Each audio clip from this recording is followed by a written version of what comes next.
Serious हो जाओ। Lily को मुझ पर छोड़ दो, मैं उसका अच्छे से ख्याल रखूंगा। वैसे भी तुमने कॉन्ट्रैक्ट देखा ही है, इसमें फ्रीडम की डिग्री बहुत हाई है। तुम जब चाहो घर आ सकती हो। घर की बातों की चिंता करने की जरूरत नहीं है, बस बाहर अपना ध्यान रखना। मैं बोला, पर सेरेना ने एक शब्द भी नहीं सुना। उसके दिमाग में अभी भी वही सीन चल रहा था जब मैंने धीरे से उसके फेस को सहलाया था। सोफा पर बैठी लिली कब से अपने पेरेंट्स को इंटरैक्ट करते हुए चोरी छुपे देख रही थी। वो अभी बहुत छोटी थी ये समझने के लिए कि क्या हो रहा है। उसे बस इतना पता था कि मम्मी शायद अभी खुश है, इसलिए वो उछलकर मेरी लैप में आ गई और ऊपर देखते हुए अचानक एक आइडिया दिया। डैडी, आज रात लिली डैडी और मम्मी के साथ सोना चाहती है। जैसे ही ये वर्ड्स बाहर आए, मैं तुरंत एक पत्थर की तरह जम गया। सेरेना ने और भी ऊपर देखा, उसकी पैनिक नजर उस छोटी बच्ची पर थी। उसका दिल ऐसे धड़क रहा था जैसे सीने से बाहर निकल आएगा। क्या ये ओके है डैडी? ये देखकर कि मैंने हाँ नहीं किया है, लिली ने अपना अल्टीमेट क्यूट अटैक शुरू कर दिया और मेरी लैप में गोल गोल घूमने लगी। मैंने थूक निगला और सेरेना की तरफ देखा, जिसकी पूरी गर्दन लाल हो चुकी थी और वो नजरें चुरा रही थी। ये अपनी मम्मी से पूछो, अगर वो एग्री करती है तो। मैं इसका क्या आंसर देता? सेरेना इतनी एम्बैरेस हो गई कि वो बस ढह जाना चाहती थी। वो घबराहट में खड़ी हुई और बाथरूम की तरफ भागी। मुझे अब नींद नहीं आ रही है, मैं वॉशअप करके सोने की तैयारी करती हूँ। सेरेना पैनिक में भाग गई। लिविंग रूम में बस मैं और लिली रह गए, एक दूसरे को बड़ी आंखों से देखते हुए। मैं पूरी तरह कंफ्यूज था और समझ नहीं पा रहा था कि क्या करूं। लिली मेरी लैप से कूदी और मेरे गले लग गई। मम्मी ने कहा, जब तक डैडी को कोई प्रॉब्लम ना हो। क्या सेरेना ने ऐसा कहा था? मैंने उस छोटी बच्ची की मिल्की सेंट की एक गहरी सांस ली और खुद को हिम्मत दी। मैं ये सब पूरी तरह लिली के लिए कर रहा था, किसी और रीजन से नहीं। काफी देर बाद सेरेना आखिरकार बाथरूम से बाहर आई और बेडरूम की तरफ ऐसे चली गई जैसे कुछ हुआ ही ना हो। लिविंग रूम से गुजरते वक्त उसने सोफा की तरफ एक नजर भी नहीं डाली। तभी मैंने लिली को उठाया और खड़ा हुआ, बाथरूम गया और उस छोटी बच्ची को वॉशअप करवाया। मैंने भी जल्दी से वॉशअप किया और फिर उस बच्ची को बाहर लेकर आया। इस मोमेंट तक मेरा दिल जोर से धड़कने लगा था। लिविंग रूम से मास्टर बेडरूम तक का वो थोड़ा सा डिस्टेंस ऐसा लग रहा था जैसे कभी खत्म ही नहीं होगा। मेरा दिमाग पूरी तरह ब्लैंक हो चुका था। कमरे में एक हल्की सी फ्रेग्रेंस भरी हुई थी जो बहुत प्लेजेंट और एल्यूरिंग थी। 2 लाइफ टाइम्स में मैंने ऐसा कुछ कभी एक्सपीरियंस नहीं किया था। इस मोमेंट पर मैं सच में हेल्प चाहता था। मुझे क्या करना चाहिए? क्या करूं? सेरेना पहले ही कवर्स के अंदर जा चुकी थी, जैसे सो रही हो, करवट लेकर अंदर की तरफ मुंह करके लेटी थी। मैं देख नहीं सकता था कि वो अभी कैसी दिख रही है, बस उसके चमकते हुए गुलाबी कान दिख रहे थे जो उसकी करंट स्टेट बता रहे थे। मैंने धीरे से दरवाजा बंद कर दिया। दरवाजा बंद होने की आवाज से सेरेना का शरीर हल्का सा कांपा, पर वो उठी नहीं। अब तक मैं पूरी तरह हार मान चुका था। बात अब यहां तक पहुंच ही गई थी। नर्वस होने का कोई फायदा नहीं था, मुझे बस चुपचाप लेटना था। ऐसा सोचकर मेरा मूड काफी हल्का हो गया। लिली को बीच में लिटाकर मैं बेड की दूसरी साइड बैठ गया। लिली को पकड़कर मैंने बेड टाइम स्टोरी सुनानी शुरू की। आज डैडी लिली को स्नो वाइट की स्टोरी सुनाएंगे। एक बार की बात है, लिली की तरह ही एक क्यूट छोटी प्रिंसेस थी। उसकी स्किन बर्फ की तरह सफेद और स्मूथ थी, फिर भी एक लाल एप्पल की तरह गुलाबी थी। उसके बाल रात के आसमान की तरह काले और शाइनी थे, इसलिए उसकी माँ ने उसका नाम स्नो वाइट रखा। मेरी नर्म आवाज कमरे में गूंज रही थी। सेरेना की आईलैशेस हल्की सी फड़फड़ाईं। उसका जोर से धड़कता दिल भी स्टोरी के साथ धीरे धीरे शांत हो गया। आखिरकार वो अनजाने में ही सो गई, बिल्कुल लिली की तरह। लिली भी मेरी स्टोरी सुनते सुनते धीरे से सो गई थी। मैंने चैन की सांस ली। ये देखकर कि उनकी सांसें स्टेडी हो गई हैं, मैंने आखिरकार लाइट बंद की और कवर्स के अंदर लेट गया। अगले दिन मेरा बायोलॉजिकल क्लॉक बिल्कुल टाइम पर था। मैंने इंस्टिंक्टिवली अपनी बाहों में एक नर्म शरीर को पकड़ा, फिर अचानक जम गया। लिली इतनी बड़ी कब हो गई? मैंने थूक निगला और मेरी आंखें ब्लैंकेट के अंदर देखने लगीं। मेरी बाहों में लिली का कोई निशान नहीं था। वो छोटी बच्ची नहीं थी, वो सेरेना थी। मैं पूरी तरह फ्रीज हो गया। ये कब हुआ? वो मेरी बाहों में कैसे आ गई? मेरे नाक के पास से एक हल्की सी फ्रेग्रेंस गुजरी। मेरी बाहों में वो शरीर नर्म और गर्म था। उसी पल मेरा दिल पिघल गया। मैं अनजाने में नीचे झुका जब तक मैं सेरेना के खूबसूरत फेस के करीब नहीं पहुंच गया। मैं उसकी गर्म सांसें अपने चेहरे पर महसूस कर सकता था, जो बहुत हेजी थीं। हमारे बीच का डिस्टेंस बस कुछ इंचेज का था। मैं उसकी स्मूथ स्किन के नीचे वो गुलाबी ग्लो देख सकता था। मैं बस वहीं रुक गया। मेरे अंदर एक इंटेंस स्ट्रगल चल रही थी। फिर मैंने देखा कि उसकी लंबी आईलैशेस हल्की सी हिलीं।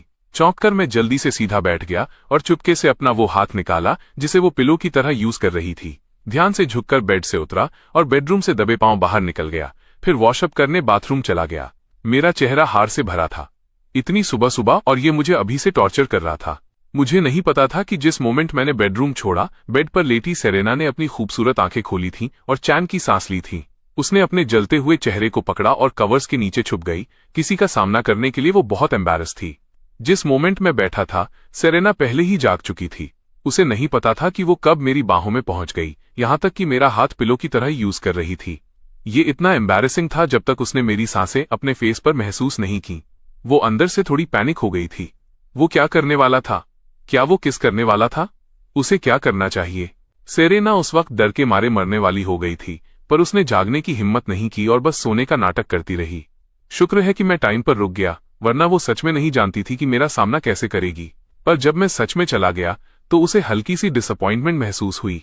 सेरेना को नहीं पता था कि वो तैयार है या नहीं। उसे बस इतना पता था कि उसका दिल उलझा हुआ है। काफी देर बाद कवर्स के अंदर लेटी सेरेना ने आखिरकार एक गहरी सांस ली। बस सब कुछ कुदरत पर छोड़ दो। वो सुबह 8 बजे तक वहीं लेटी रही। जब सेरेना ने बाहर दरवाजा खुलने की आवाज सुनी तो वो आखिरकार बेड से उठी, थोड़ा खुद को ठीक किया और कमरे से बाहर आई।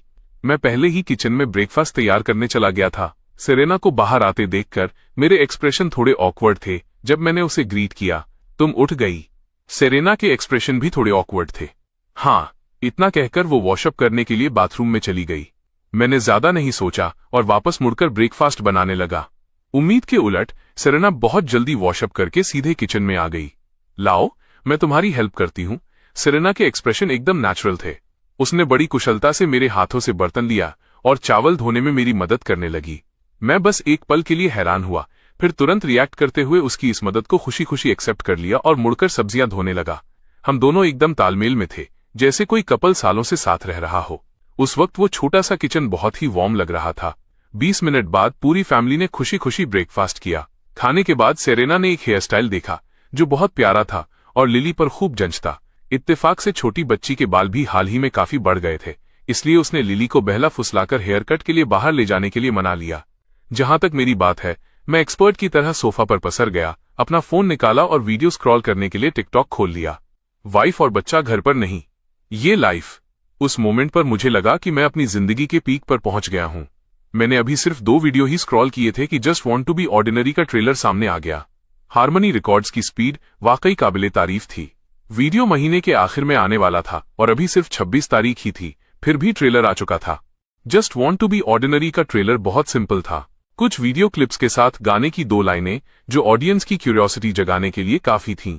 जैसे ही मैंने ट्रेलर वीडियो पर क्लिक किया, फोन से मेरी आवाज आई। अंधेरे में गिरते हुए, खाई में गिरते हुए, चेहरा कीचड़ से सना है बिना खुदाओं की महिमा के, अपने हाथों में उस साधारण चीज को कसकर थामे हुए। फिर 3 फायर फाइटर्स दिखाई दिए। उन्होंने आग की लपटों का सामना करते हुए फायर होस थामी हुई थी। चेहरे राख से सने थे और उनकी नजरें गजब की अडिग थीं। वीडियो अचानक वहीं रुक गया। बस एक गहरी आवाज गूंजी, वे गुमनाम हैं, साधारण हैं, लेकिन हमारे दिलों में याद रखे जाने के लायक हैं। मैंने इसके बारे में सोचा, पर समझ नहीं पाया। रॉबर्ट लिन ने साफ कहा था कि वो बच्चों को लीड सिंगर के तौर पर यूज करेंगे। ट्रेलर में मेरी आवाज क्यों आई? खैर, इससे ट्रेलर की ऑनलाइन पॉपुलैरिटी पर कोई असर नहीं पड़ा। एक फुटेज, गाने की एक लाइन, एक दिल छू लेने वाला मैसेज, बहुत छोटा था पर दिलों को छूने के लिए काफी था। ट्रेलर को आए अभी सिर्फ 2 घंटे ही हुए थे और बड़े मीडिया आउटलेट्स इसे कवर करने के लिए होड़ मचा रहे थे। उन्होंने इस ट्रेलर को प्रमोट करने के लिए तरह तरह की हेडलाइंस का इस्तेमाल किया। साथ ही इसने बड़े ऑनलाइन इन्फ्लुएंसर्स का ध्यान भी खींचा। हर कोई जानता था कि एक बार फुल वर्जन रिलीज होने के बाद इसका क्रेज जबरदस्त होगा, इसलिए उन्होंने भी इसे शेयर करना शुरू कर दिया। बड़े इन्फ्लुएंसर्स के शेयर करने के बाद इस ट्रेलर की पॉपुलैरिटी और भी बढ़ती गई। कमेंट सेक्शन हर तरह के लोगों से भरा था जो अपने आसपास के साधारण लोगों के बारे में शेयर कर रहे थे। उसी वक्त दरवाजा खुलने की आवाज आई। मैंने अपना फोन नीचे रखा और दरवाजे की तरफ देखा। ये सेरेना थी जिसने लिली का हाथ पकड़ा हुआ था। हेयरकट से वापस आने के बाद लिली का नया हेयर स्टाइल देखकर मेरी आंखें चमक उठीं। छोटी बच्ची की 2 छोटी चोटियों को अब 2 छोटे बंस में रोल कर दिया गया था। सामने के पतले बाल उसकी भौहों तक पहुंच रहे थे। वो वाकई एक नन्ही परी लग रही थी, जैसे किसी परियों की कहानी की दुनिया से बाहर निकल कर आई हो। उसे देखकर मेरा दिल पिघल गया। मैंने जल्दी से दोनों हाथ आगे बढ़ाए। ये किसकी नन्ही परी है? जल्दी यहाँ आओ और डैडी को तुम्हें गोद लेने दो। छोटी बच्ची की आंखें मुस्कुराहट से झुक गईं, पर वो थोड़ी शर्मा गई और सेरेना के पीछे छिप गई, उसकी टांगों को पकड़कर अपना चेहरा उनमें छुपा लिया। सेरेना भी लिली की हरकतों पर अपनी हंसी नहीं रोक पाई और मजे से बाप बेटी के इस इंटरेक्शन को देखने लगी। हाँ, छोटी बच्ची अब शर्माना भी जानती है। मैं उसे ढील देने वाला नहीं था। इस वक्त मैं बस अपनी प्यारी बेटी को गोद में लेना चाहता था। मैं उठा और सेरेना के पास जाकर नीचे झुका और हैरान होने का नाटक किया। ओ माय गॉड, तो ये नन्ही परी डैडी की कीमती बेटी है। इसके साथ ही मैंने लिली के छटपटाने के बावजूद उसे उठा लिया। मैं उसे चाहे जितनी बार देखूं, मुझे खुशी ही होती थी। लिली नहीं चाहती कि डैडी उसे गोद लें, फिर तो डैडी उदास हो जाएंगे। मैं चाहती हूं डैडी उदास नहीं हो सकते। छोटी बच्ची ने तुरंत मेरे गले लगकर अपना चेहरा मेरे सीने से सटा लिया, जैसे उसे डर हो कि उसके मना करने से उसके डैडी को चोट पहुंची है। मैंने खुशी खुशी लिली के स्मूथ गाल पर किस किया। उस छोटी बच्ची की क्यूटनेस हद से ज्यादा थी। इसने मुझे पूरी तरह जीत लिया था, यहां तक कि मेरे दिल की गहराइयों में भी ऐसी मिठास महसूस हुई जैसे कोई कैंडी खा रहा हो। वाकई, लोग कहते हैं कि बेटी अपने पिता की छोटी कॉटन जैकेट होती है। वो कहावत बिल्कुल गलत नहीं थी। ठीक है, ठीक है, दरवाजे पर ही इतना प्यार मत लुटाओ, अंदर आओ। मैंने खुशी खुशी छोटी बच्ची को सोफा तक पहुंचाया। मैंने तरबूज का एक टुकड़ा निकाला और अपनी बेटी को खिलाया, फिर सेरेना की तरफ मुड़ा। ठीक है, तुम अगस्त की शुरुआत में स्टारलाइट एंटरटेनमेंट में रिपोर्ट कर रही हो ना? ये सुनकर सेरेना की खूबसूरत आंखें झपकीं। हाँ, उससे पहले मुझे मिया को वापस लाना होगा और मिस क्लेयर से मिलना होगा। अगर उन्हें पता चला कि मैं कमबैक कर सकती हूँ तो वे बहुत खुश होंगे, सेरेना ने कहा। उसके चेहरे पर एक सच्ची मुस्कान थी। जब उसने पहले अचानक इंडस्ट्री छोड़ी थी तो उसे इन दो लोगों के प्रति सबसे ज्यादा गिल्ट महसूस हुआ था। अब भले ही अपने सपने के लिए न सही, उसे उनके लिए कड़ी मेहनत करनी थी। मैंने गला साफ करते हुए सिर हिलाया और लिली के बालों को सहलाते हुए मन ही मन सोचने लगा कि मुझे सेरेना के लिए कौन सा गाना लिखना चाहिए। वापसी पर यह उसकी पहली लड़ाई थी। इसकी जीत शानदार होनी चाहिए थी। सेरेना की आवाज बेहतरीन थी। चाहे वो स्वीट गाने हों या सैड सॉन्ग्स, वो सब गा सकती थी। इतने सारे ऑप्शंस होने की वजह से मैं पल भर के लिए थोड़ा अनडिसाइडेड था। कुछ देर सोचने के बाद जब कोई नतीजा नहीं निकला तो मैंने कुछ और सोचा। ओह, सही कहा, चलो कुछ दिनों में एक कार खरीदते हैं। नहीं, 2 खरीदते हैं। लिली 1 महीने में किंडरगार्टन शुरू कर देगी। उसे छोड़ने और लेने जाने में आसानी होगी। साथ ही भले ही स्टारलाइट एंटरटेनमेंट आपको कंपनी कार प्रोवाइड करेगा, फिर भी आपको फ्री टाइम में बाहर जाने के लिए एक कार की जरूरत होगी। सेरेना ने एक पल के लिए सोचा और उसे भी लगा कि वे एक कार खरीद सकते हैं। पहले घर पर रहने और बाहर न जाने की वजह से कार न होना भी चल जाता था। कार हो या न हो, इससे ज्यादा फर्क नहीं पड़ता था। अब जबकि उसे अक्सर बाहर जाना होगा तो कार न होना वाकई असुविधाजनक था, लेकिन उसे चिंता थी कि मेरे पास पैसे कम न पड़ जाएं। आखिर पिछले 2 वीडियो की कमाई घर के लिए ढेर सारी चीजें खरीदने में खर्च हो गई थी। मैं एक ट्रिप पर भी गया था। उसे नहीं पता था कि कितने पैसे बचे हैं। भले ही जाने से पहले मैंने अपना बैंक कार्ड सेरेना के इंस्टाग्राम से लिंक कर दिया था। सेरेना को ठीक ठीक नहीं पता था कि उसमें कितने पैसे हैं। अब किंडरगार्टन भी आने वाला था तो वो एक और खर्च होने वाला था। कुछ सोचने के बाद सेरेना ने ऊपर देखा। उसकी आंखों में फिक्र साफ दिख रही थी। चलो बस एक ही खरीदते हैं। घर पर लिली को लाने और ले जाने के लिए तुम्हारे पास कार होगी तो आसानी रहेगी। मैं अभी के लिए बाहर कंपनी की कार इस्तेमाल कर लूंगी। मुझे शायद अभी इसकी जरूरत नहीं है। जब मैं कुछ पैसे कमा लूं तब हम कार खरीदने की बात कर सकते हैं, सेरेना ने सोचा। जब उसके गाने और एल्बम रिलीज होंगे और इनकम आएगी तब वे इन चीजों पर बात कर सकते हैं। ये सोचते ही सेरेना फिर से थोड़ी परेशान हो गई। उसे तो ये भी पक्का नहीं था कि उसके पास गाने के लिए गाने कब होंगे। हालांकि स्टारलाइट एंटरटेनमेंट के कॉन्ट्रैक्ट में टॉप टियर रिसोर्सेज की बात थी, लेकिन उसमें खुद के गाने लाने का भी एक क्लॉज था। उसे नहीं पता था कि मैंने कंपनी के साथ क्या नेगोशिएट किया है। उन्होंने टॉप टियर रिसोर्सेज तो दे दिए, पर गाने मिलने में उसकी मदद क्यों नहीं कर रहे? वो थोड़ी उलझन में थी। आखिर वो ज्यादा सॉन्ग राइटर्स को नहीं जानती थी। सॉन्ग राइटर्स के बारे में सोचते ही सेरेना अचानक ठिठक गई। फिर उसने मेरी तरफ देखा जो शांत बैठा था। उसे लगा कि इसे शायद गाने लिखना आता है। हालांकि उसे नहीं पता था कि उसने ये कब सीखा।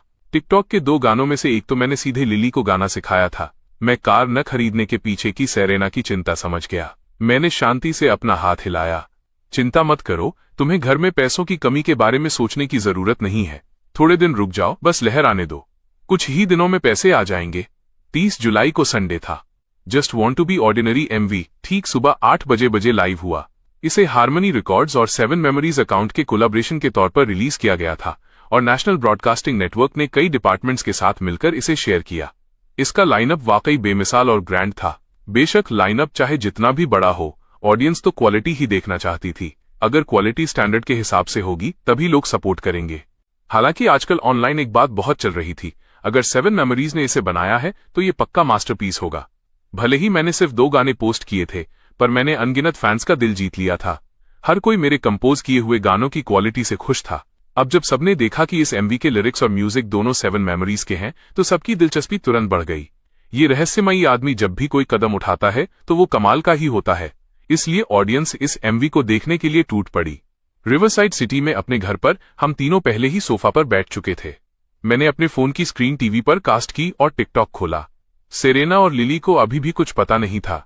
उन्हें बस इतना पता था कि मैंने आज सुबह उन्हें जल्दी बेड से उठा दिया है, ये कहकर कि मैं उन्हें कुछ अच्छा दिखाऊंगा, पर उन्हें नहीं पता था कि वो क्या है।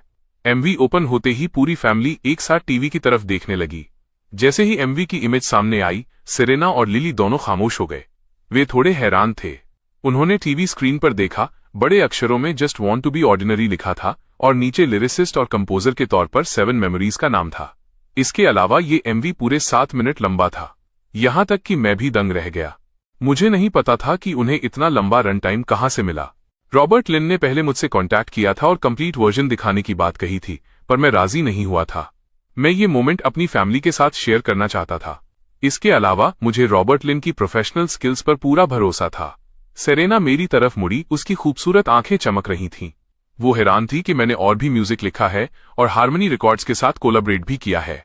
कितना अमेजिंग है। तो जब मैं पहले बाहर गया था तब मैंने इतना सब किया था और उसे पता तक नहीं चला। सेरेना ने अपनी नजरें वापस टीवी पर टिका दी। वो देखना चाहती थी कि आखिर मैं उनसे क्या छुपाकर कर रहा था। एमवी में टाइटल खत्म हुआ। स्क्रीन पर 10 साल के बच्चों का एक ग्रुप दिखा जो एनर्जी से भरा था।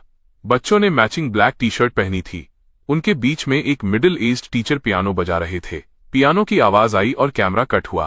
पहले एक छोटी बच्ची का क्लोजअप दिखा जिसकी आंखें इमोशन से भरी थी। वो अपना हाथ आगे बढ़ा रही थी जैसे धीरे से किसी को बुला रही हो, और उसने गाना शुरू किया।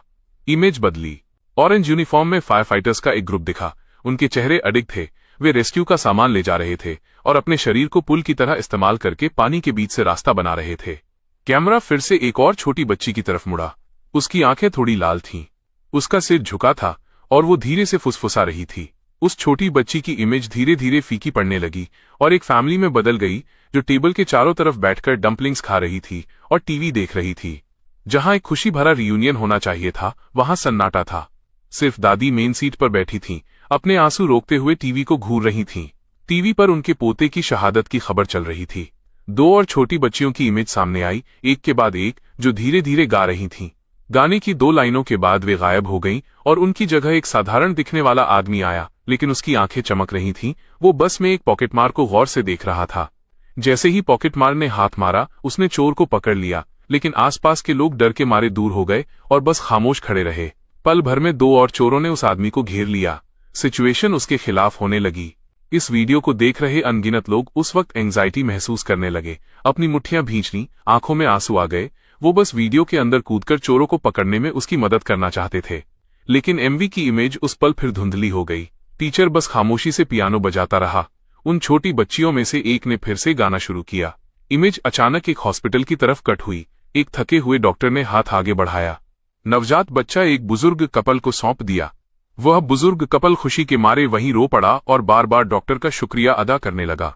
धड़कता हुआ दिल बेलों की तरह बढ़ता है, खतरे से लड़ने को तैयार, किसी और चीज की परवाह किए बिना। ये वही आदमी था जो चोरों को पकड़ रहा था। इस पल वो 3 चोरों का सामना कर रहा था, लेकिन उसके चेहरे पर अब भी कोई डर नहीं था। कैमरा फिर से कटा। 2 और छोटी लड़कियां दिखाई दी, अपनी बाहें फैलाए जैसे इशारा कर रही हों। हर कोई इस गहरे दिल को छू लेने वाले संगीत और इमेजरी से मंत्रमुग्ध था। उन्हें बस इस बात का पछतावा था कि उन्होंने पहले ये क्यों नहीं जाना कि उनके आसपास इतने प्यारे लोग हैं। अब तक के पूरे एमवी में इसमें दिखाई देने वाले हीरोज ने एक शब्द भी नहीं कहा था, लेकिन उन्होंने जो किया था उसे सभी दर्शकों ने याद रखा। इमेज चलती रही। सभी बच्चों के कोरस ने दिलों को झकझोरना शुरू कर दिया। उन साफ आवाजों ने हर चलती कहानी के बारे में गाया, जिससे हर कोई खामोशी में डूब गया। आमतौर पर वे इंटरनेट सेलिब्रिटीज का पीछा करते थे और ऑनलाइन फालतू चीजों में लगे रहते थे। ये पहली बार था जब उनके दिलों में कोई लौ जली थी। गाने का आखिरी हिस्सा सभी बच्चों के एक साथ गाने की इमेज थी। इस जीवन में कोई पछतावा नहीं, जीवन की लौ जल चुकी है। इमेज अंधेरे में ओझल हो गई। अचानक एक मेल वॉइस गूंजी, हम हीरो नहीं हैं, हम बस वही कर रहे हैं जो हमें करना चाहिए। मैं सोफा पर बैठा अपनी जलती हुई आंखों को मल रहा था। मैंने सोचा था कि ये वीडियो बहुत गहरा होगा, लेकिन मुझे उम्मीद नहीं थी कि ये इतना इमोशनल होगा। इस वीडियो ने अब तक एमवी देख रहे अनगिनत नेटिजन्स की आंखों में आंसू ला दिए थे और उन्हें सामूहिक रूप से भावुक कर दिया था। इस पल किसी को भी वीडियो की लंबाई की परवाह नहीं थी। वे बस खामोशी से देख रहे थे, खामोशी से दिल का दर्द महसूस कर रहे थे, खामोशी से आंसू बहा रहे थे। उस आदमी की आवाज खत्म होने के बाद पिच ब्लैक स्क्रीन पर एक और डायलॉग शुरू हुआ, यंग रिवर्स, एक कैपेला या पियानो के साथ। इस गाने को बस पियानो के साथ की जरूरत है। एक साधारण सवाल और जवाब, बस इतना था कि डायलॉग में जो मेल वॉइस थी, कई नेटिजन्स को वो जानी पहचानी लगी। उन्होंने ध्यान से सुना, फिर अचानक एहसास हुआ, क्या ये 7 मेमोरीज की वही खास और सौम्य आवाज नहीं थी? तो इसके बाद बिहाइंड द सीन्स फुटेज था। क्या 7 मेमोरीज खुद सामने आने वाला था? यकीनन बिहाइंड द सीन्स में जो मटेरियल काटा गया था वो स्क्रीन पर तेजी से फ्लैश हुआ। मेरी वही खास और सौम्य आवाज इस फुटेज के साथ गूंजी। एक बार फिर इसने नेटिजन्स की भीड़ को भावुक कर दिया, जब तक कि आखिरी फुटेज गायब नहीं हो गया। 7 मेमोरीज का चेहरा अब भी सामने नहीं आया था। वो अब भी उतना ही रहस्यमयी बना रहा, लेकिन हर कोई इस फुटेज से संतुष्ट था। इस वीडियो का हर चेहरा हर किसी के दिल में गहराई से छप गया था। इसके बाद काफी समय तक वे आज जो देखा उसे भूल नहीं पाएंगे। ऑफिशियल वर्जन रिलीज होने के काफी समय बाद भी वहां एक भी लाइक नहीं था, एक भी कमेंट नहीं था। ऐसा लग रहा था जैसे हर कोई गायब हो गया हो। इस वक्त हारमनी रिकॉर्ड्स के कॉन्फ्रेंस रूम में रॉबर्ट लिन अभी भी online real time data monitor कर रहे थे। उन्हें समझ नहीं आ रहा था, एक ही समय में 100 मिलियन से ज्यादा व्यूअर्स होने के बावजूद एक भी लाइक क्यों नहीं था। क्या ऐसा हो सकता है कि किसी को भी ये वीडियो पसंद नहीं आया? रॉबर्ट लिन थोड़े निराश थे। उन्होंने अपनी हल्की लाल आंखें पोंछीं। उन्हें ये सिचुएशन एक्सेप्ट करना मुश्किल लग रहा था।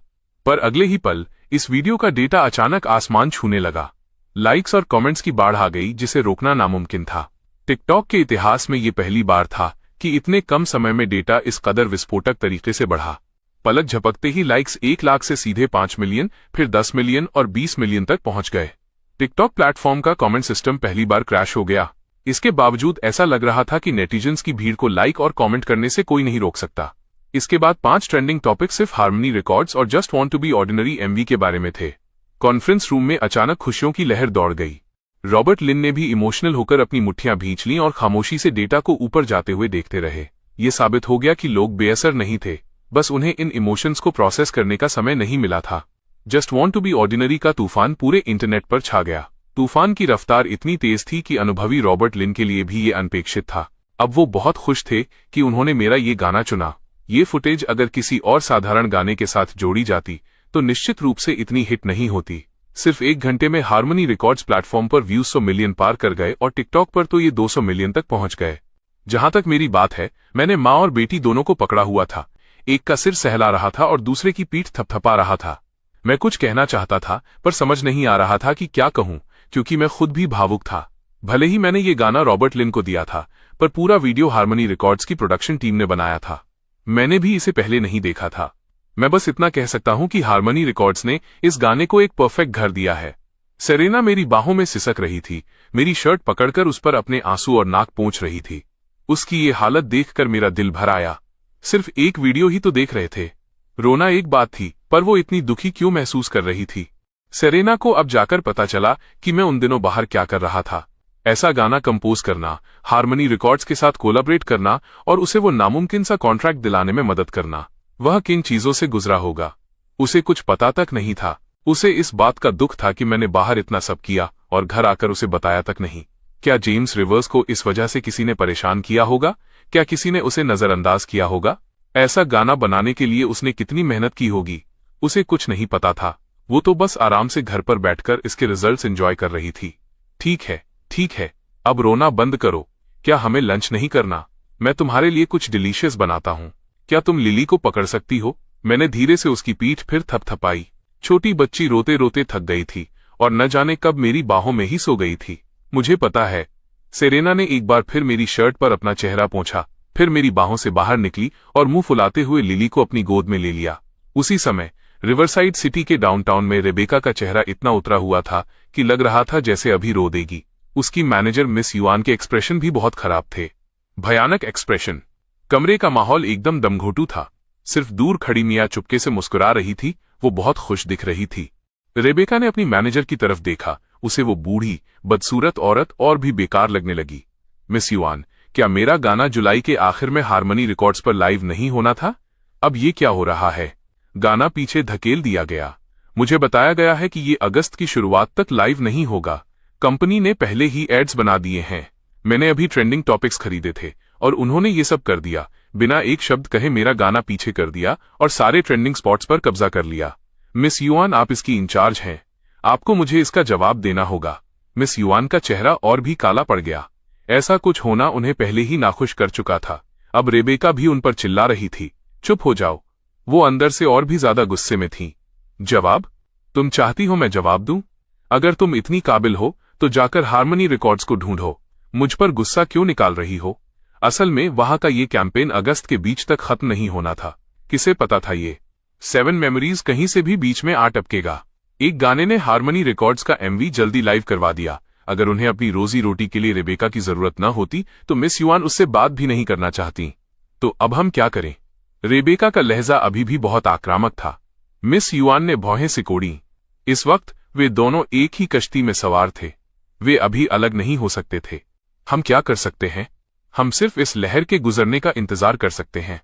उसके बाद तुम्हारा एल्बम रिलीज करेंगे। हालांकि इस बार कंपनी निश्चित रूप से उतने रिसोर्सेज नहीं देगी। हमें खुद ही इसका रास्ता निकालना होगा।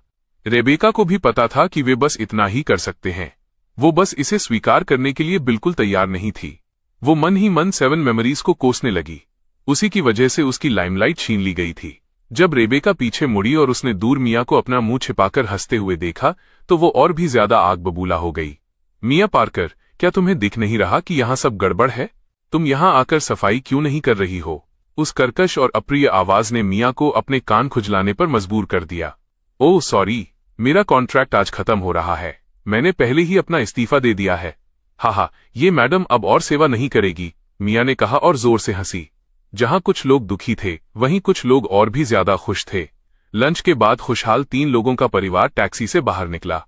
आज हम कार शोरूम जा रहे थे कार खरीदने। हालांकि हारमनी रिकॉर्ड्स के साथ एमवी कोलैबोरेशन की इनकम अभी तक नहीं आई थी, पर मेरे पास जो सेविंग्स थीं वे घूमने फिरने के लिए एक कार खरीदने के लिए काफी थीं। तीनों का परिवार कार डीलरशिप पहुंचा। वेलकम। क्या कोई ऐसा मॉडल है जिसमें आपकी दिलचस्पी है? हमारा स्वागत करने वाले सेल्स एसोसिएट की आंखें चमक रही थीं। उसके पास सेल्स का कई सालों का अनुभव था। ऐसे 3 लोगों के परिवार का कार देखने आने का मतलब था कि डील पक्की होने के 80% चांस थे। मैंने सिर हिलाया। घर पर सेरेना और मैंने पहले ही रिसर्च कर ली थी और आने से पहले मॉडल चुन लिया था। क्या आपके पास H9 है? Top trim? जी हाँ, बिल्कुल हमारे पास है। ये सुनकर कि मेरे पास वाकई वो मॉडल है जो मुझे चाहिए। सेल्समैन की आंखें और भी ज्यादा चमक उठीं। H9 टॉप ट्रिम की ऑन रोड कीमत कम से कम $30,000 से ज्यादा थी।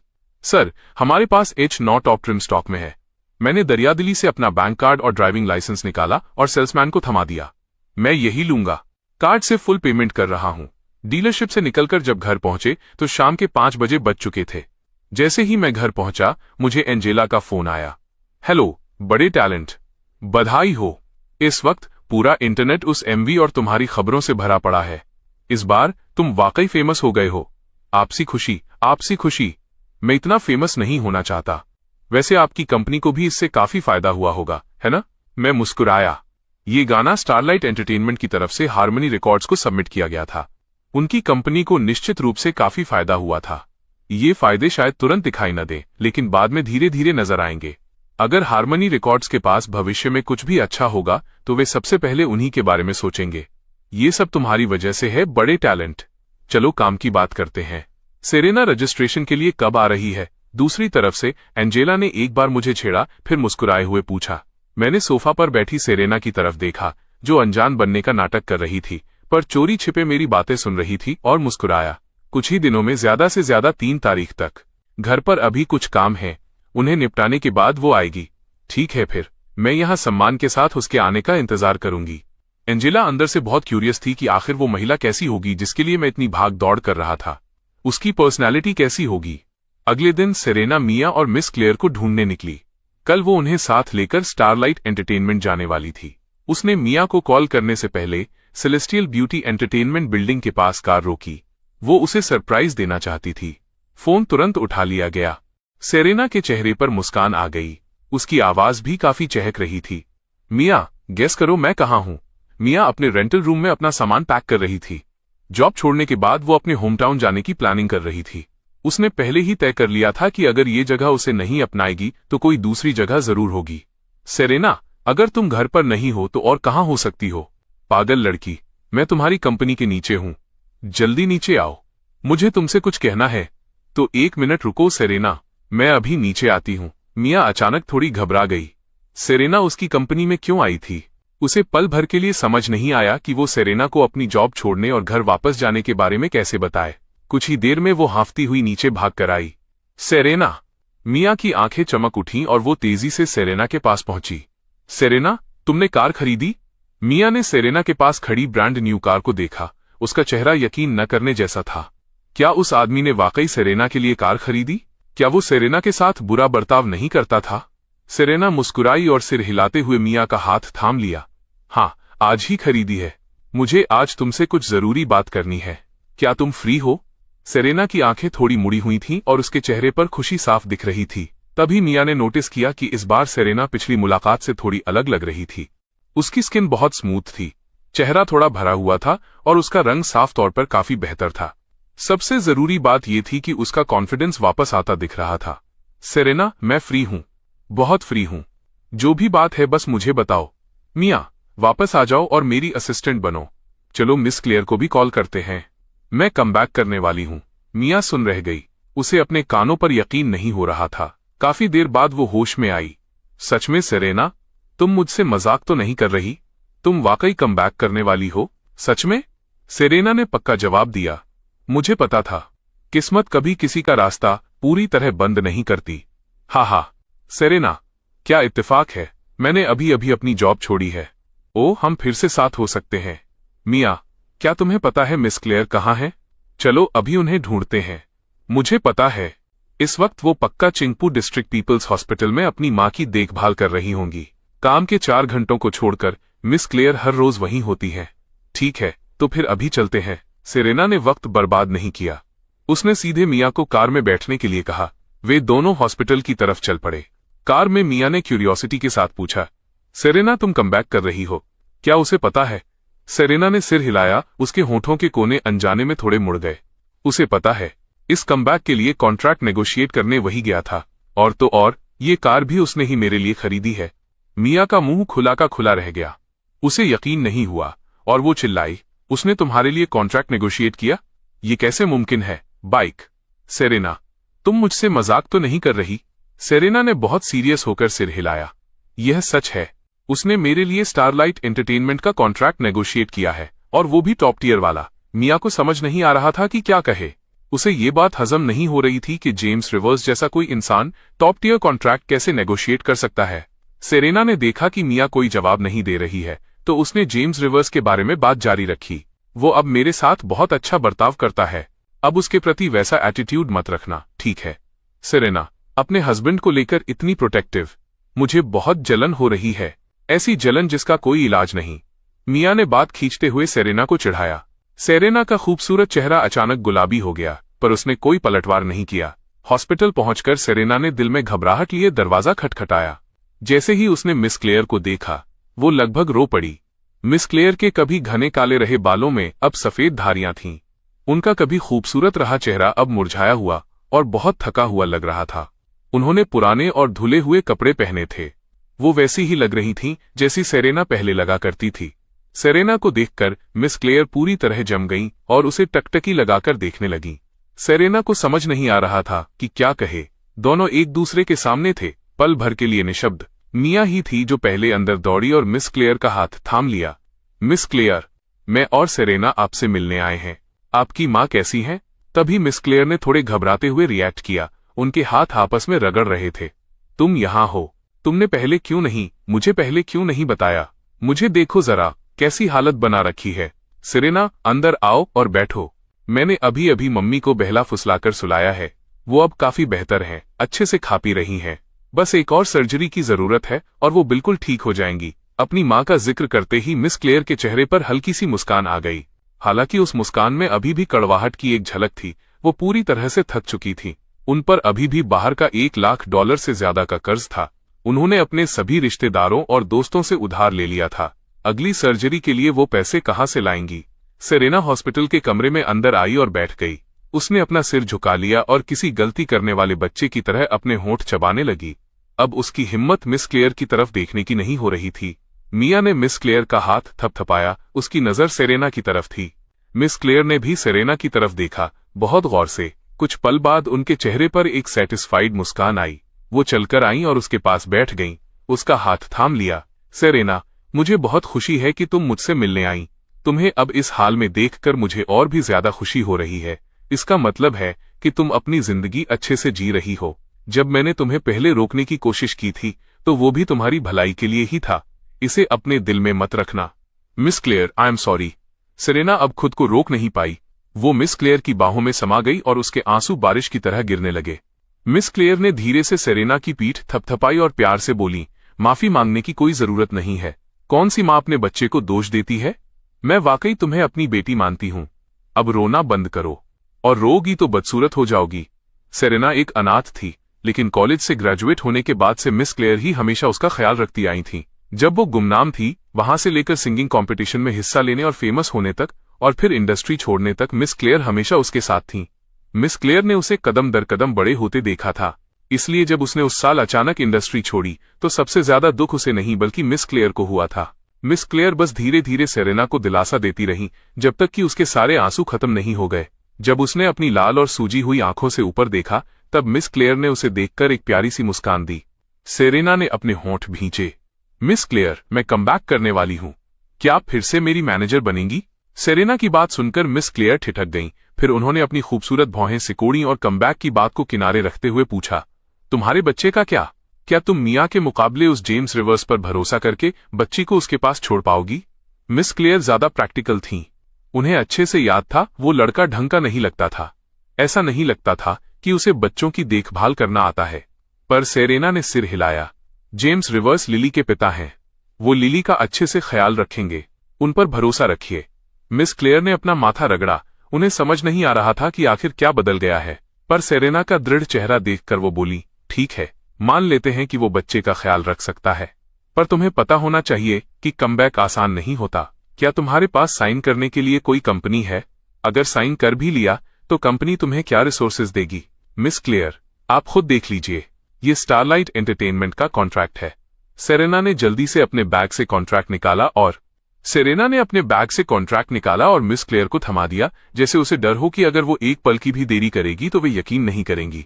कॉन्ट्रैक्ट देखकर मिस क्लेयर रुकी। वो स्टारलाइट एंटरटेनमेंट था, अमेरिका की बिग 3 कंपनियों में से एक। ठीक है, मुझे देखने दो।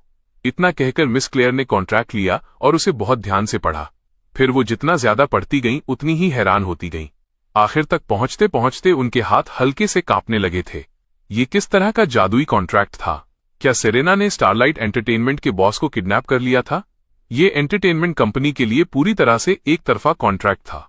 इसमें कई क्लॉज तो ऐसे थे जैसे सेरेना ने स्टारलाइट एंटरटेनमेंट पर अपनी शर्तें थोपी हों, जैसे कि top tier resources, unlimited freedom और सिर्फ 2 साल का कॉन्ट्रैक्ट। मिस क्लेयर ने अचानक ऊपर देखा। क्या ये सच है? ये सच है मिस क्लेयर? देखिए, इस पर स्टारलाइट एंटरटेनमेंट की सील भी लगी है। ये नकली कैसे हो सकता है? चलो सेरेना, मुझे सच सच बताओ, तुम्हें ये कॉन्ट्रैक्ट कैसे मिला? ये देखकर कि मिस क्लेयर को आखिरकार यकीन हो गया है, सेरेना ने राहत की सांस ली। उसका चेहरा हल्का लाल हो गया। जेम्स रिवर्स मेट्रो सिटी गए थे और मेरे लिए ये लेकर आए। उन्होंने स्टारलाइट एंटरटेनमेंट के लिए एक गाना लिखा है। James reverse? मिस क्लेयर को अपने कानों पर यकीन नहीं हो रहा था। जेम्स रिवर्स ने सेरेना के लिए कॉन्ट्रैक्ट नेगोशिएट किया और म्यूजिक भी लिखा। क्या ये मजाक था? दुनिया वाकई एक अजीब जगह थी। सेरेना, मुझे यकीन न करने के लिए दोष मत देना। क्या उसे म्यूजिक लिखना आता है? अगर आता भी है तो ऐसा कौन सा गाना होगा जो इस तरह के कॉन्ट्रैक्ट के लायक हो? सेरेना, कहीं तुम धोखे में तो नहीं हो? मिस क्लेयर, जेम्स रिवर्स वाकई म्यूजिक लिखते हैं। ये देखकर कि मिस क्लेयर को यकीन नहीं हो रहा, सेरेना ने जल्दी से अपना फोन निकाला और टिकटॉक ओपन किया। उसने 7 मेमोरीज अकाउंट खोलकर मिस क्लेयर के सामने कर दिया। मिस क्लेयर ने आधे अधूरे मन से फोन लिया। यहां तक कि पास बैठी मिया भी देखने के लिए झुक गई। उसे भी यकीन नहीं था कि वो आदमी म्यूजिक लिख सकता है। पर अगले ही पल, ओ माय गॉड, 100 मिलियन से ज्यादा लाइक्स, मिया चिल्लाई। फिर वो शर्मिंदगी में थोड़ा पीछे हटकर मुस्कुराई। ये हॉस्पिटल का कमरा था। इतनी जोर से चिल्लाने से मरीजों को परेशानी होती। मिस क्लेयर भी दंग रह गईं। कौन सा वीडियो था जिस पर 100 मिलियन से ज्यादा लाइक्स थे? फिर उन्होंने अकाउंट का नाम देखा, 7 मेमोरीज, और उसके पीछे हारमनी रिकॉर्ड्स के साथ कोलैबोरेशन। 7 memories, harmony records. तो ये बात थी। मिस क्लेयर को वीडियो खोलने की जरूरत भी नहीं पड़ी क्योंकि वे सब पहले ही ये वीडियो देख चुके थे। मिस क्लेयर ने हैरानी में ऊपर देखा। 7 मेमोरीज ही जेम्स रिवर्स है। मिया भी पास में अचरज से चिल्लाई, पर इस बार उसने अपनी आवाज धीमी रखी। 7 मेमोरीज को देखो। इस वक्त पूरे इंटरनेट पर सबसे रहस्यमयी और सबसे ज्यादा पॉपुलर इंसान। सही कहा, उसका सरनेम भी रिवर्स ही है। उन दोनों की हैरानी देखकर सेरेना फिर से शर्मा गई। उसे पहचान मिलने पर वो भी बहुत खुश थी। उसने गंभीरता से कहा, रिवर्स 7 मेमोरीज, उसकी बेटी का पूरा नाम। ओ माय गॉड, एक इतना बड़ा खिलाड़ी हमारे पास ही था। तो पहले वो शेर की खाल में लोमड़ी बनकर नाटक कर रहा था। कितना चिढ़ाने वाला है। मिस क्लेयर भी अब होश में आ गई थीं। उन्होंने ऊपर देखा और सेरेना को फोन वापस किया। उनके हाव भाव थोड़े उलझे हुए थे। सेरेना अपनी जिंदगी अच्छी तरह जी पाएगी और उसका फ्यूचर ब्राइट होगा, इस बात से वो बहुत खुश थी। बस सेरेना, तुम्हारी जैसी कंडीशंस हैं, तुम निश्चित रूप से मुझसे बेहतर मैनेजर ढूंढ सकती हो। मुझे इसमें से बाहर ही रहने दो। नहीं मिस क्लेयर। क्यों? क्या आप मुझे अब और नहीं चाहती? मिया और सेरेना दोनों एक साथ बोल पड़ी। सेरेना का चेहरा शिकायतों से भर गया था। मिस क्लेयर ने एक ठंडी सांस ली और हॉस्पिटल के कमरे की तरफ देखा। तुम मेरी सिचुएशन देख सकती हो। मेरी मां को देखभाल की जरूरत है। मैं वाकई उन्हें छोड़कर नहीं जा सकती। आप एक केयरटेकर रख सकती हैं। टेक्नोलॉजी अब इतनी एडवांस हो गई है कि आप कहीं से भी रिमोटली चेक कर सकती हैं, मिया ने सीधे शब्दों में कहा। सेरेना भी उम्मीद भरी नजरों से मिस क्लेयर को देखने लगी। मिस क्लेयर परेशान लग रही थीं। वो भला कैसे नहीं जानती थीं कि वो केयरटेकर रख सकती हैं, पर उनकी मौजूदा फाइनेंशियल सिचुएशन ऐसी थी कि वो ये सब कैसे अफोर्ड कर पाती। इसके अलावा सेरेना के साथ इस तरह जुड़कर वो सिर्फ उन पर बोझ ही बनती। सेरेना, अब मुझे और मत मनाओ। मैं अपनी मां के पास ही रहना चाहती हूं। तुम दोनों जाओ। मिस क्लेयर ने मुंह फेर लिया। सेरेना, तुम्हें इतने अच्छे मौके की कद्र करनी चाहिए। फ्यूचर में अब कभी भी इतनी इंपल्सिव मत होना। मिस क्लेयर ने सेरेना के बालों को सहलाया और खुद को पत्थर बना लिया ताकि उसकी तरफ दोबारा देख भी न सकें। सेरेना ने अपना होंठ काट लिया। उसे समझ नहीं आ रहा था कि मिस क्लेयर उसके साथ क्यों नहीं जाना चाहती। वो उम्मीद लेकर आई थी और मायूसी लेकर लौटी। पूरे रास्ते सेरेना और मिया दोनों खामोश रहे। सेरेना ने मिया को छोड़ा और फिर अकेले घर चली आई। दरवाजा खुला। मैं लिली के साथ गेम्स खेल रहा था। सेरेना को देखकर मैं ठिठक गया। वो रो रही थी। क्या हुआ? क्या सब कुछ स्मूथली हो गया? जब भी डाउट हो पूछ लेना चाहिए। मैंने सीधे पूछ लिया। सेरेना ने मुंह फुलाया और सोफा पर बैठ गई। मुझे देखते ही उसे लगा जैसे उसे सहारा मिल गया हो और उसे फिर से रोना आने लगा। मिस क्लेयर मेरे साथ नहीं आएंगी। क्यों? मैंने अपना सिर खुजाया। मेरी यादों में तो वो सख्त औरत सेरेना को बहुत प्यार करती थी। मुझे हैरानी हुई कि वो राजी क्यों नहीं हुई। सेरेना ने आज हॉस्पिटल में जो कुछ देखा और सुना था वो सब मुझे बताया। उसने बड़े दुख के साथ मुझे सब कह सुनाया। मैं चुपचाप सुनता रहा। सब सुनने के बाद मैंने एक पल सोचा और सिर हिलाया। अब मैं समझा, तुम सच में बुद्धू डमी हो। घर पर रहो और लिली का ध्यान रखो। मैं जरा बाहर जा रहा हूं। तुम कहां जा रहे हो? सेरेना ने मुंह फुला लिया। उसका चेहरा नाखुशी से भरा था। मुझे नहीं पता था कि वो इसलिए दुखी थी क्योंकि मैंने उसे बुद्धू कहा या इसलिए क्योंकि मैं इस वक्त उसके पास नहीं रुक रहा था। मैं तुम्हारे लिए किसी जरूरी इंसान को वापस लेने जा रहा हूं बुद्धू। मैं सबसे पहले एक होम केयर एजेंसी गया, फिर उस हॉस्पिटल पहुंचा जिसका जिक्र सेरेना ने किया था। मैं सीधे मिस क्लेयर को ढूंढने नहीं गया, बल्कि पहले डॉक्टर से मिला। डॉक्टर से मैंने मिस क्लेयर की मां की स्पेसिफिक कंडीशन के बारे में जानकारी ली, फिर इनपेशेंट वार्ड की तरफ गया और रूम नंबर 302 पहुंचा। कमरे के बाहर मैंने खुद को संभाला, अपने एक्सप्रेशन थोड़े कोल्ड रखने की कोशिश की और दरवाजे पर धीरे से कुछ बार नॉक किया। अंदर से कदमों की आवाज आई। एक पल बाद दरवाजा खुला। मिस क्लेयर, जिनकी आंखें थोड़ी लाल थीं, मेरे सामने थीं। मुझे देखकर वो हैरान रह गईं। उन्हें समझ नहीं आया कि मैं यहाँ क्यों आया हूँ। मिस क्लेयर, क्या आप मुझे पहले अंदर आने का न्योता नहीं देंगी?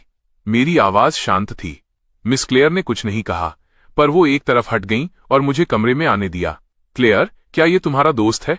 जैसे ही मैं हॉस्पिटल के कमरे में दाखिल हुआ, मैंने एक बुजुर्ग महिला को देखा जिनके बाल सफेद हो रहे थे और गाल धसे हुए थे। वो बेड पर बैठी थीं।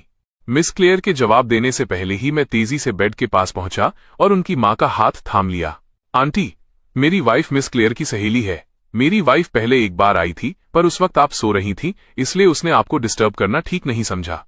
तो तुम क्लेयर के दोस्त हो नौजवान। तुम बहुत दयालु हो कि मेरी क्लेयर के तुम जैसे दोस्त हैं। ये उसकी खुशकिस्मती है। मिस क्लेयर की मां ने धीरे से मेरा हाथ थपथपाया। उनका चेहरा ममता से भरा था। बस उनका वो कमजोर शरीर देखकर दिल दहल जाता था। आंटी, आप क्या कह रही हैं? हमारी खुशकिस्मती है कि मिस क्लेयर हमारी दोस्त हैं। मेरी वाइफ तो घर पर रोज यही बात करती है कि मिस क्लेयर कितनी महान है। सुन सुनकर मेरे कान पक गए हैं। बस दुख इस बात का है कि इस बार जिस काम के लिए मेरी वाइफ चाहती है कि मिस क्लेयर उसके साथ चलें, वो आंटी की सेहत की वजह से नहीं जा रही हैं। आंटी को पता नहीं है, मेरी वाइफ घर जाकर इतनी दुखी थी, बस यही बड़बड़ा रही थी। मेरे पीछे खड़ी मिस क्लेयर के चेहरे के हाव भाव अचानक बदल गए। तो सेरेना ने इसे मनाने के लिए भेजा है। कौन सा काम? क्लेयर, क्या बात है? मिस क्लेयर की मां को अपनी बेटी के काम के बारे में ज्यादा पता नहीं था। मेरी बात सुनकर उनकी भौहें तुरंत सिकुड़ गईं। मम्मी, इसकी बकवास मत सुनिए। ऐसा कोई काम नहीं है। मेरा काम ठीक चल रहा है। मिस क्लेयर ने मुझे घूरते हुए अपनी मां को समझाने की कोशिश की। हालांकि मिस क्लेयर की मां करीब 70 साल की थीं, पर वो बेवकूफ नहीं थीं।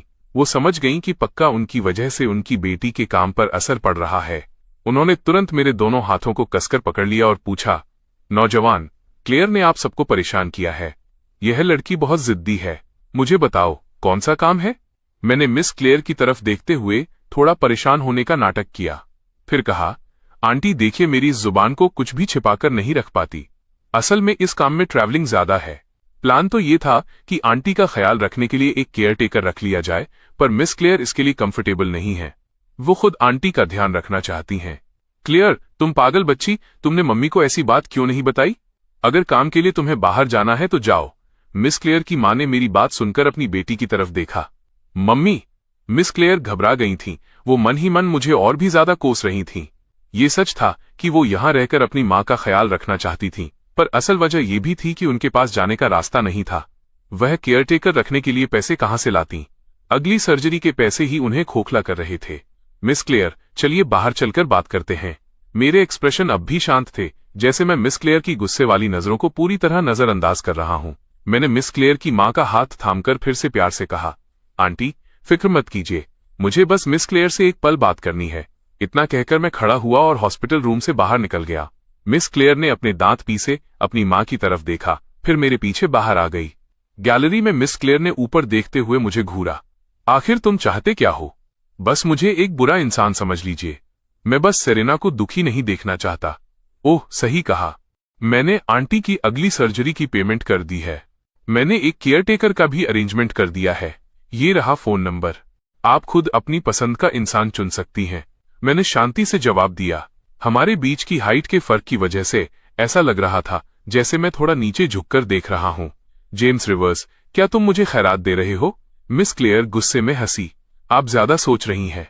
ये एक लोन है। इसे बाद में उस सैलरी से काट लिया जाएगा जो सेरेना आपको देगी। आप और मिया, इस बार सेरेना आप लोगों को सीधे हायर कर रही है। इसका स्टारलाइट एंटरटेनमेंट से कोई लेना देना नहीं है। मुझे परवाह नहीं कि वो आपको कितना पे करती है। वैसे भी ये मेरा पैसा है, आपको मुझे वापस करना होगा। मेरा एटीट्यूड पूरी तरह से एक बदमाश रोग जैसा था। वैसे भी सर्जरी और केयरटेकर के पैसे मैं दे चुका हूं। वे रिफंड भी नहीं करेंगे। अब आप आगे क्या करती हैं, इससे मेरा कोई मतलब नहीं। अपनी बात खत्म करने के बाद मैंने मिस क्लेयर को रिएक्ट करने का मौका नहीं दिया। मैं मुड़ा और तेजी से एग्जिट की तरफ चल दिया। जेम्स रिवर्स, सेरेना को मत बताना। जब मैं दरवाजे तक पहुंचने वाला था, पीछे से मिस क्लेयर की आवाज आई। मैं मुड़ा नहीं, बस हाथ हिला दिया। मिस क्लेयर बस मेरे जाते हुए फिगर को देखती रहीं। उनके एक्सप्रेशन काफी उलझे हुए थे। यहां मैं अभी घर पहुंचा ही था। जब सेरेना क्यूरियोसिटी के साथ मेरे पास आई तो मैंने जानबूझकर नोटिस नहीं किया और खुशी खुशी लिली को उठा लिया। लिली आज रात क्या खाना चाहती है?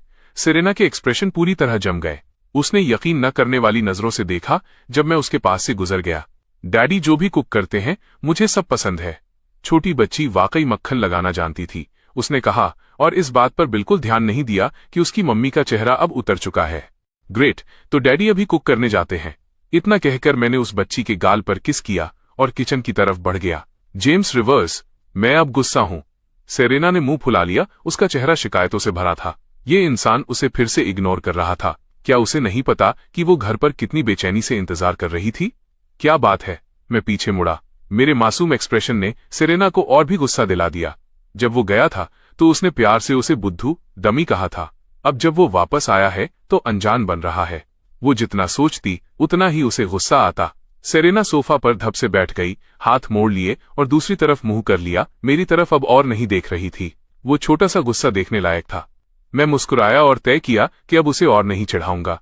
कल जब तुम जाओगी तो अपने गुस्से के साथ उन 2 वफादार बॉडीगार्ड्स को ले जाना मत भूलना। अगर तुम उनके बिना बाहर गई तो लोग तुम्हें परेशान करके मार डालेंगे। सेरेना अचानक पीछे मुड़ी, उसकी आंखें चमक रही थीं। उसके मूड बदलने की स्पीड ने मुझे भी हैरान कर दिया। मिस क्लेयर मान गई? आपको क्या लगता है? ठीक है, मुझे कुक करने जाना है। प्लीज मुझे डिस्टर्ब मत करो। जेम्स रिवर्स, आपने ये कैसे किया? आखिर तक सेरेना मुझसे ये नहीं उगलवा पाई कि मैंने ये कैसे किया।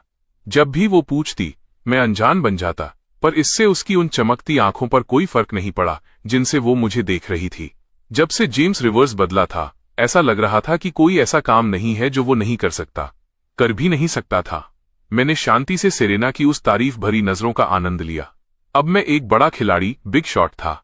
जो प्रॉब्लम पैसे से सॉल्व हो सके वो प्रॉब्लम ही नहीं थी। हार्मनी रिकॉर्ड्स के कोलैबोरेशन वाली इनकम ने मेरा वॉलेट इतना भारी कर दिया था कि उसका वर्णन करना मुश्किल था। जहां तक मिस क्लेयर की सिचुएशन की बात है, सेरेना के बताने के बाद मैंने पहले ही वजह गेस कर ली थी। जब किसी के पास खाने तक के लिए पैसे ना हो तो वो सपनों का पीछा करने के लिए आपके पीछे कैसे आ सकता है। अगली सुबह जल्दी ही सेरेना उठ गई थी। आज मैं भी बहुत कम ही जॉगिंग के लिए बाहर गया था। हम दोनों ने किचन में तालमेल के साथ काम किया और साथ में ब्रेकफास्ट बनाया।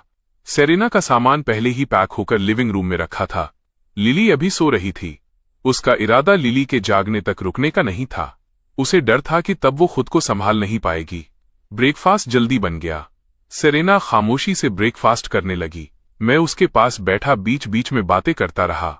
हम एक साधारण परिवार की तरह लग रहे थे। वाइफ काम के लिए दूर जाने वाली थी और हस्बैंड उसे हिदायतें दे रहा था।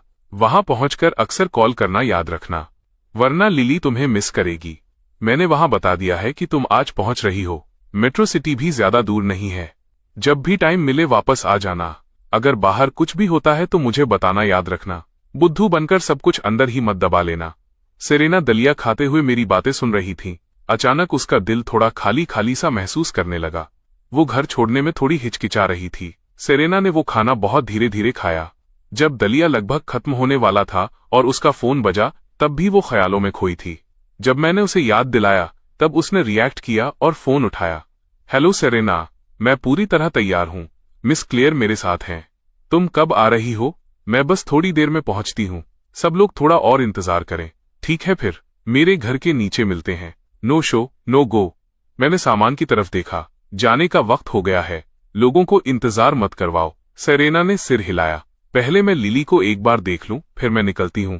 दूसरी तरफ मेट्रो सिटी की स्टारलाइट एंटरटेनमेंट बिल्डिंग में एंजेला ऑफिस जल्दी पहुंच गई थी। बस आज काम में उसका मन नहीं लग रहा था। मुश्किल से दोपहर हुई। टाइम कैलकुलेट करके एंजेला बिल्डिंग के एंट्रेंस पर नीचे गई। उस आदमी की वाइफ आज पहुंचने वाली थी। वो देखना चाहती थी कि आखिर वो कैसी इंसान है, वो वाइफ जिसे वो इतना प्यार करता है। उसने बस थोड़ी ही देर इंतजार किया था कि एंजेला ने रिवरसाइड सिटी की नंबर प्लेट वाली एक कार देखी। वो बिल्डिंग के सामने पार्किंग लॉट में आकर रुकी। एंजेला ने अपनी आंखें सिकोड़ी और गौर से देखा। कार से 3 लोग बाहर निकले, एक जवान और चुलबुली लड़की जो बिना रुके बातें कर रही थी, एक बड़ी उम्र की औरत जिसके बाल सफेद थे और जो काफी शांत और गंभीर लग रही थी। सेरेना की इन 2 सहेलियों को देखकर उसे लगा कि सेरेना की पर्सनालिटी पक्का बहुत अच्छी होगी। उसने अपनी नजर बीच में चल रही महिला पर टिकानी शुरू की। एक ओवल फेस जिसका रंग गुलाबी था, बादाम जैसी आंखें जो पानी की तरह चंचल थीं। ये कोमल पानी जैसी महिला ऐसी थी जिसे देखते ही मन में ममता जाग जाए। कोई हैरानी नहीं कि वो लड़का उसके लिए ऐसा क्यों था। एंजेला ने खुद को संभाला और तेजी से पास पहुंची। हेलो, तुम जरूर सेरेना होगी। मैं स्टारलाइट एंटरटेनमेंट की डिप्टी एचआर डायरेक्टर हूं, एंजेला लिन। स्टारलाइट एंटरटेनमेंट की तरफ से मैं हमारे साथ जुड़ने के लिए तुम्हारा स्वागत करती हूं। एंजेला मुस्कुराई और हाथ आगे बढ़ाया। उसकी आंखें सीधे सेरेना को देख रही थीं। हेलो, मैं सेरेना हूं। सेरेना की आवाज बहुत कोमल थी। ऐसी लड़की? उस बेवकूफ जेम्स रिवर्स ने इसे पहले कैसे फंसा लिया होगा? उस प्रोफेशनल महिला ने मन ही मन सोचा। उसकी आंखों में थोड़ी जटिलता भी थी। पक्का कोई ऐसा ही इंसान होगा जिसने उस वक्त के बेकार जेम्स रिवर्स को चुना होगा। तो चलिए, मैं पहले आपको यहाँ का टूर करवा देती हूँ। आखिर आपको अगले 2 साल यहीं काम करना है। आप जितना जल्दी यहाँ से वाकिफ हो जाएंगी उतना ही अच्छा होगा। टूर के बाद मैं आपको आर्टिस्ट अपार्टमेंट कॉम्प्लेक्स ले जाऊंगी। पूरा ग्रुप एंजेला के पीछे बिल्डिंग के अंदर चला गया। पूरे रास्ते मिया पूरी तरह से हैरान थी। ये जगह रिवरसाइड सिटी की सेलेस्टियल ब्यूटी एंटरटेनमेंट ब्रांच से कहीं ज्यादा आलीशान थी। इसके अलावा यहाँ आप किसी भी पल उन स्टार्स को देख सकते थे जो अक्सर ट्रेंडिंग टॉपिक्स में रहते थे। ये सेलेस्टियल ब्यूटी ब्रांच से बिल्कुल भी कंपेयर नहीं किया जा सकता था। आपको पता होना चाहिए कि रिवरसाइड सिटी में रेबेका जैसी सेकेंड टियर सिंगर का ही काफी रुतबा था। एंजेला उन्हें लिफ्ट में ले गई और सीधे 11वीं मंजिल पर पहुंची, उन्हें बड़े उत्साह से हर चीज इंट्रोड्यूस करवाते हुए। इस दौरान कई लोगों ने एंजेला को ग्रीट किया। उन सबके चेहरों पर एक अजीब सी चापलूसी वाले एक्सप्रेशन थे। जब उन्होंने सेरेना को देखा तो वो काफी क्यूरियस थे। उनकी आंखों में साफ तौर पर जलन दिख रही थी। उसे समझ नहीं आ रहा था, क्या एंजेला सिर्फ डिप्टी HR डायरेक्टर नहीं थी? क्यों हर कोई उसे ऐसे एक्सप्रेशन के साथ देख रहा था? और तो और सेरेना को जो चीज सबसे ज्यादा हैरान कर रही थी वो ये थी कि उसने एक कम बालों वाले मिडिल एज्ड आदमी को देखा जिसने HR डायरेक्टर का बैज पहना हुआ था। वो खुद रुककर एंजेला को ग्रीट कर रहा था और यहां तक कि उसे भी ग्रीट किया। सेरेना थोड़ी सम्मानित महसूस कर रही थी और उसने रिस्पॉन्ड किया। विक्टर जंग नाम के इस डायरेक्टर का स्वभाव कितना अच्छा था, वो उसके प्रति भी इतना पोलाइट था। आपको पता होना चाहिए कि सेलेस्टियल ब्यूटी ब्रांच में वहां का कोई भी लीडर लोगों से मिलता था तो उसकी नाक हमेशा आसमान पर रहती थी। तभी एंजेला गैलरी के आखिर में रुकी। उसने सामने एक लाउंज रूम की तरफ इशारा किया और सेरेना से कहा, अब से ये तुम्हारा प्राइवेट लाउंज होगा। आमतौर पर जब कंपनी में तुम्हारा कोई शेड्यूल नहीं होगा तो फ्री होने पर तुम यहां आराम कर सकती हो।